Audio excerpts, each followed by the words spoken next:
Hello students, myself Sunita Manda, Assistant Professor, Department of Sociology। इससे पहले के video में हमने सोशोलॉजिकल पर्सपेक्टिव की बात की थी, जिसमें हमने देखा था कि समाजशास्त्रीय परिप्रेक्ष्य क्या होता है, कौन कौन से प्रकार हैं समाजशास्त्रीय परिप्रेक्ष्य के, जिसमें हमने मुख्य रूप से 2 प्रकार के समाजशास्त्रीय परिप्रेक्ष्यों का अध्ययन देखा था। पहला है समाजशास्त्र का वैज्ञानिक परिप्रेक्ष्य और दूसरा है समाजशास्त्र का मानवीय या मानवतावादी परिप्रेक्ष्य, जिनके बारे में थोड़ा बहुत हमने जाना था। पर आज का जो वीडियो है इसमें हम देखेंगे कि समाजशास्त्र का जो वैज्ञानिक परिप्रेक्ष्य है उसकी डिटेल में स्टडी करेंगे। जैसा कि साइंटिफिक पर्सपेक्टिव इस नाम से ही हमें पता चल रहा है कि यह वह परिप्रेक्ष्य है जो समाजशास्त्र को एक विज्ञान के दृष्टिकोण को अपनाने के लिए प्रोत्साहित करता है। इस परिप्रेक्ष्य का उद्देश्य यही है कि समाजशास्त्र में होने वाली अध्ययन की जाने वाली सभी घटनाओं का अध्ययन हम एक वैज्ञानिक दृष्टिकोण को अपनाते हुए करें। समाजशास्त्र के जन्मदाता, जिन्हें हम फादर ऑफ सोशियोलॉजी के नाम से भी जानते हैं, ऑगस्ट कॉम्ट ने समाजशास्त्रीय विश्लेषण में वैज्ञानिक परिप्रेक्ष्य का ही सहारा लिया था। इससे समाजशास्त्र के जो फाउंडिंग फादर्स हैं, जिनका नाम हमने पहले ले चुके हैं, उनमें Herbert Spencer, Emmanuel Durkheim, Max Weber, वो भी समाजशास्त्र में साइंटिफिक जो अप्रोच है उसको अपनाने के पक्षधर थे। उनका भी यही मानना था कि जो समाजशास्त्र जो विषय है उसके लिए हमें एक वैज्ञानिक पद्धति का प्रयोग करते हुए उसकी अध्ययन वस्तु का अध्ययन करना चाहिए।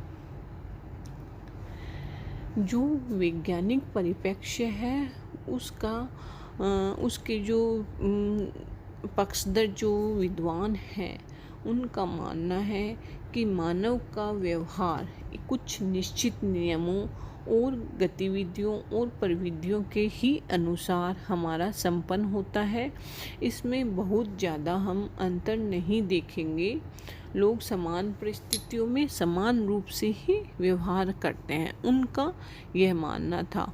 और इसी कारण वह मानते हैं कि जब कोई घटना घटित होती है या कोई परिस्थिति उत्पन्न होती है तो उसके मध्य जो कार्य कारण संबंध होते हैं वो पाए जाते हैं। कार्य कारण संबंधों का हमारा यहाँ पर यही तात्पर्य होता है कि जब कोई घटना होती है तो उसके पीछे निश्चित कारण होते हैं और किसी भी घटना के घटित होने के कारण लगभग समान होते हैं, जिनका हम एक अध्ययन कर सकते हैं।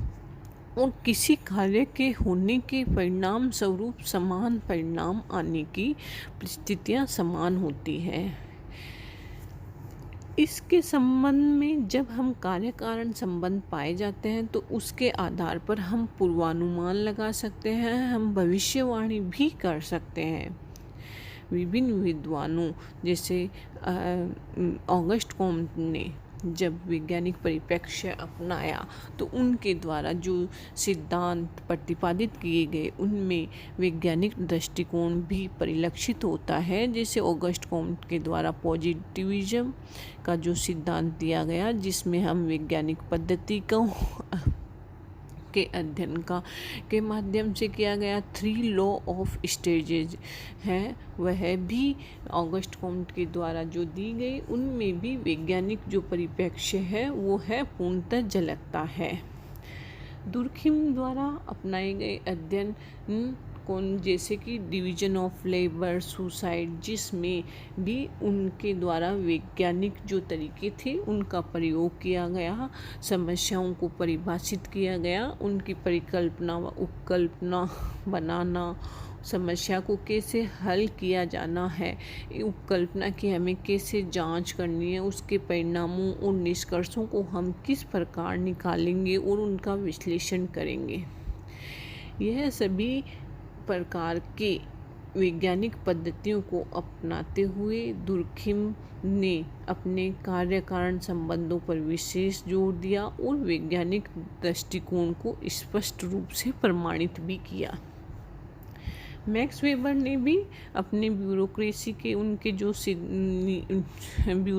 के जो उनका कंसेप्ट है, जो अवधारणा है उसमें, और कुछ और भी जो उनके द्वारा सिद्धांत दिए गए उसमें हम निश्चित रूप से जो वैज्ञानिक परिप्रेक्ष्य है उसको देख सकते हैं। रॉबर्ट के मर्टन, जो कि पार्सन्स के शिष्य थे, उन्होंने लिखा है कि समाजशास्त्रीय परिप्रेक्ष्य को वैज्ञानिक स्वरूप प्राप्त करने हेतु विज्ञान की प्रमुख जो विशेषताएं हैं उन्हें मान्यता देनी होगी। इस आधार पर हम ये कह सकते हैं कि सभी समाजशास्त्री यह मानते हैं कि सामाजिक घटनाएं एवं मानवीय व्यवहार वैज्ञानिक रूप से ही संचालित होते हैं। उनमें कार्य और कारण का संबंध पाया जाता है, जिसके कि कुछ नियम होते हैं, और इन नियमों को ध्यान में रखकर ही समाज में हम एक इच्छित परिवर्तन ला सकते हैं। एक पॉजिटिव परिवर्तन समाज में हम ला पाएंगे। वैज्ञानिक पद्धतियों को काम में लेते हुए ही अनुभविक आधार पर प्राप्त तथ्यों से हम सामान्यीकरण निकाल सकते हैं और मानवीय व्यवहार के संबंध में भविष्यवाणी कर सकते हैं।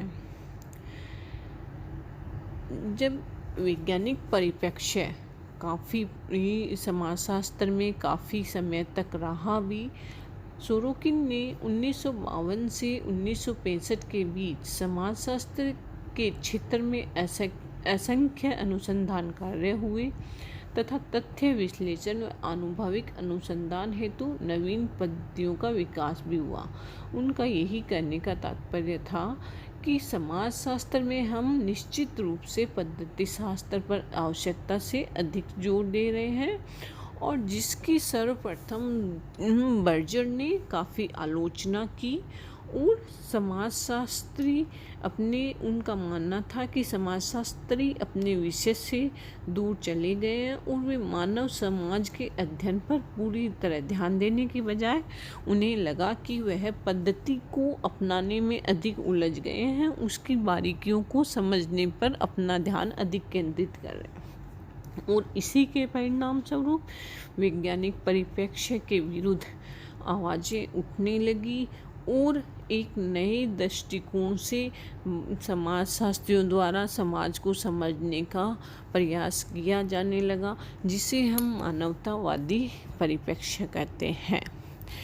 मानवतावादी परिप्रेक्ष्य का अध्ययन हम अपने नेक्स्ट वीडियो में करेंगे। धन्यवाद।